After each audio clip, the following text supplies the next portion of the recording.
আমরা কি এদেশে জন্ম হয়েছি শুধু লাঠি খাবার জন্য, মাল খাবার জন্য, ভিক্ষা লিবার জন্য? আমরা সংবিধান বিরোধী কোনো কাজ করিনি, আগামীতেও করবো না, ঠিক না বেটি? তুমি আমার মসজিদে তালা মারবে, আমার মাদ্রাসায় তালা মারবে, আর আমি বলতে গেলে তুমি প্রশাসনের পাওয়ার দেখাচ্ছ।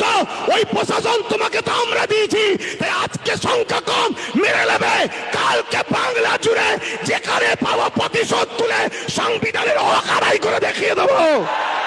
আব্বাস সিদ্দিকী ফালতু বকছে না। সংবিধান বলেছে কেউ যদি তোমার উপরে জুলুম করে, রাইট আছে তুমি প্রতিশোধ নাও। চুচুড়ায় একটা মসজিদ আছে, মাদ্রাসা আছে হাজার বছরের, যার আজকের বাজার 10-20 হাজার কোটি টাকা, সেই সম্পদে তালা মেরে দিয়েছিল।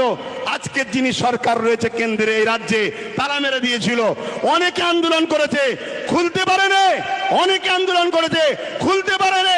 মাত্র 12 থেকে 15 হাজার যুবক নিয়ে আহলে সুন্নাত ওয়াল জামাত আন্দোলন করেছিল। তালা খুলে আসর মাগরিবের নামাজ পড়ে সেখান থেকে এসেছিলাম আমরা। কারণ ইমানদার কখনো হুকুমতকে ভয় করে না, ইমানদার সৃষ্টিকর্তাকে ভয় করে। ইমানদার বোমকে ভয় করে না, কামানকে ভয় করে না, বন্দুককে ভয় করে না, শাসকের রক্তচক্ষুকে ভয় করে না।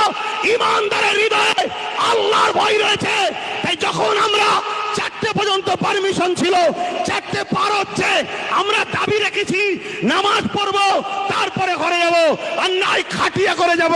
তখন র‍্যাব না বাচ্চে, র‍্যাব ভয় দেখাচ্ছে, র‍্যাব না বাচ্চে।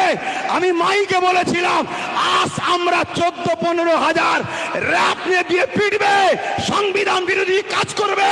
কাল থেকে যেখানে পাবো সেখানে আমরা পিটিয়ে দেখিয়ে দেবো। এ দরকার আছে না নাই?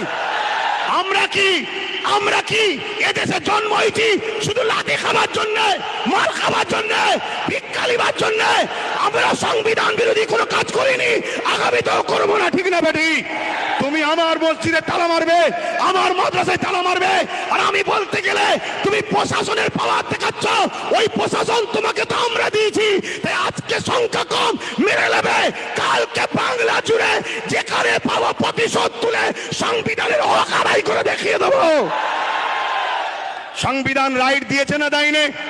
কথা বলুন, দিয়েছে না দেয়নি? আব্বাস সিদ্দিকী ফালতু বকছে না।